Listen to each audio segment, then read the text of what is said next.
Hello everybody, we're going to be talking about some World Junior Classic takeaways, and I wanted to say before we start with this video to please subscribe if you're new to the channel, if you're new to hockey, whatever the case may be. I'd love to have you here along the way as I try to do this as a full-time career.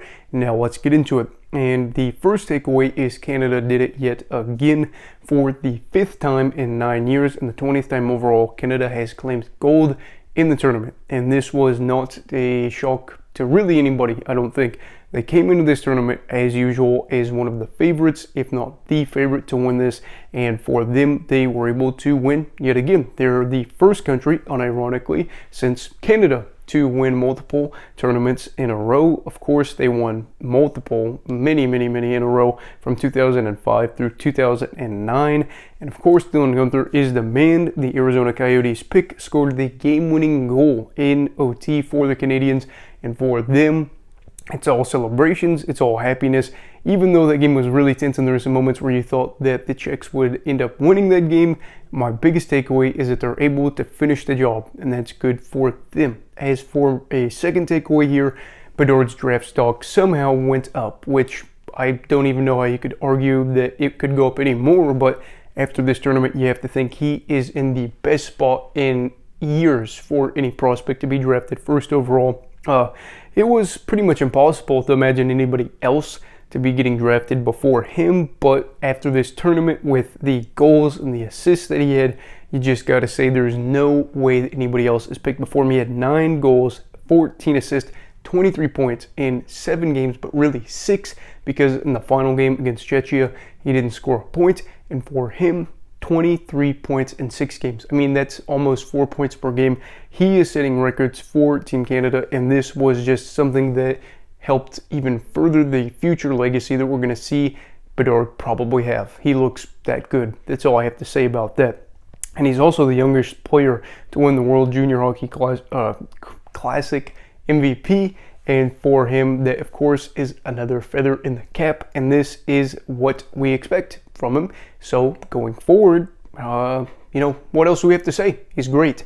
For the third takeaway, I'm going to say that the Russians were missed. Russia was stripped of the right to play directly because of the invasion of Ukraine.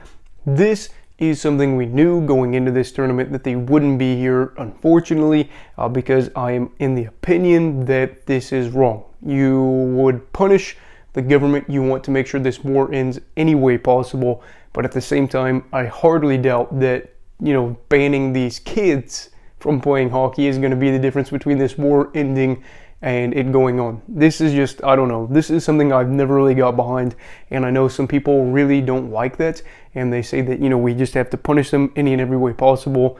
Kids that aren't fighting, kids that are literally teenagers, I just don't get it. And I think for myself personally, I would say that I did miss the Russian team being there. They've been a perennial contender for gold, winning the tournament most recently in 2011.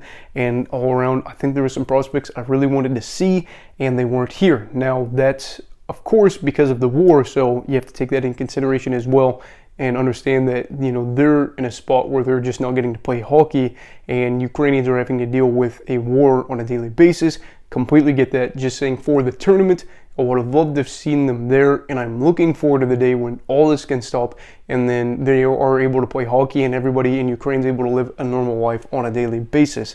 Fourth takeaway, Czechia should be proud. The European nation was an underdog going into this, but nearly upset the juggernaut that is Team Canada. The Czechs had a chance to win their first gold medal since 2001, but still had their best result since that year. And I think for them to have the best run you could have in over 20 years in this tournament, very good for them. Yeah, you would love to look at this and say, man, had we just scored that goal in OT or in the dying seconds of that third period were really hectic, you would be talking about a different story here, talking about, Bedard and them collapsing with that lead, Czechia being able to beat the team that it was in the gold game twice. But of course, didn't work out that way, and that's okay.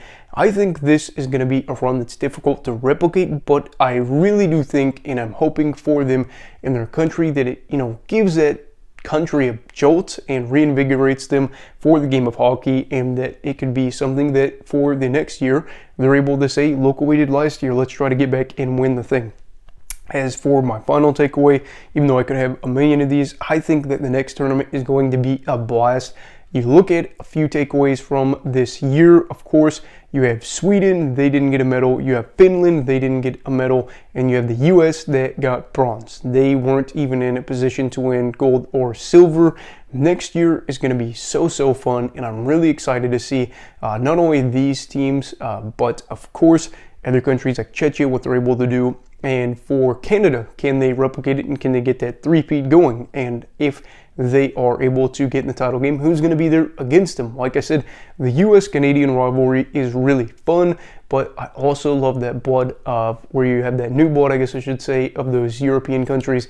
I say new blood, but Finland, of course, won it a few years back. But in general, there are a lot of teams that have a lot to prove. You have a lot of young, talented players. This is still an exciting tournament.